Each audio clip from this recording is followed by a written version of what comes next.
Hello நண்பர்களே, எல்லோரும் எப்படி இருக்கீங்க? நல்லா இருக்கீங்களா? இன்றைக்கி நான் உங்களுக்கு என்ன கொண்டு வந்திருக்கேன் தெரியுமா? ஒரு அருமையான ரெசிபி கொண்டு வந்திருக்கேன். காடை முட்டையில் ஒரு சுவையான எளிமையாக செய்யக்கூடிய ஒரு சைட் டிஷ் பார்க்கலாம். நான் இன்றைக்கி ஒரு அட்டை காடை முட்டை வாங்கியிருக்கிறேன். நான் வாங்கின அட்டையில் 18 முட்டை இருந்துச்சு. இப்போ தண்ணியில் ஒவ்வொரு முட்டையாக மெதுவாக எடுத்து சேர்த்துக்கோங்க.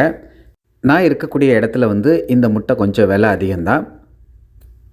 நான் வாங்கின இந்த முட்டையுடைய விலை எவ்வளோ ரூபா அப்படின்னு பார்த்தீங்க அப்படின்னா, நம்ம ஊர் பைசாவுக்கு 410 ரூபா வந்துச்சு.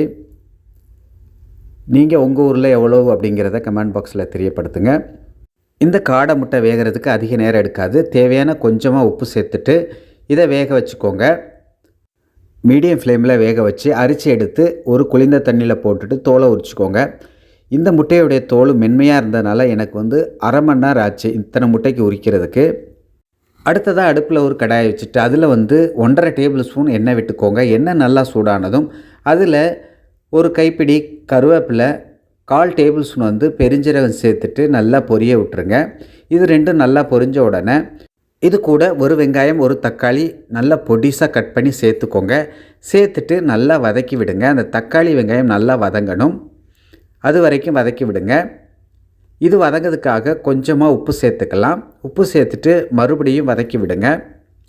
பாருங்கள், இந்த அளவுக்கு நமக்கு பக்குவம் வந்த உடனே இது கூட ஒரு டேபிள் ஸ்பூன் இஞ்சி பூண்டு விழுது சேர்த்துக்கோங்க. இஞ்சி பூண்டு விழுது சேர்த்துட்டு நல்லா கலந்து விடுங்க. அந்த இஞ்சி பூண்டு விழுது தக்காளி வெங்காயத்தில் நல்லா கலக்கணும்.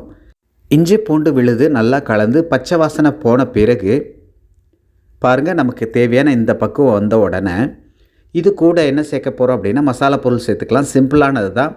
1 டேபிள் ஸ்பூன் மல்லித்தூள், 1/4 டேபிள் ஸ்பூன் மஞ்சத்தூள், 1 டேபிள் ஸ்பூன் மிளகாய்த்தூள் சேர்த்து நல்லா கலந்து விடுங்க.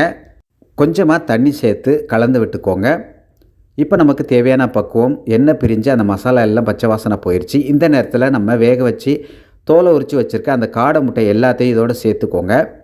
காடை முட்டையை எல்லாத்தையும் சேர்த்துட்டு அந்த மசாலா அந்த காடை முட்டையில் சாறுற மாதிரி மெதுவாக கிளறி விட்டுக்கோங்க. இந்த பக்குவத்தில் எல்லாத்தையும் நல்லா கலந்து விட்டுக்கோங்க. இந்த நேரத்தில் உங்களுக்கு உப்பு தேவைன்னா செக் பண்ணிவிட்டு சேர்த்துக்கோங்க. கடைசியாக கொஞ்சமாக மிளகுத்தூள், கொத்தமல்லி தலையை தூவிட்டு நீங்கள் சர்வ் பண்ணலாம்.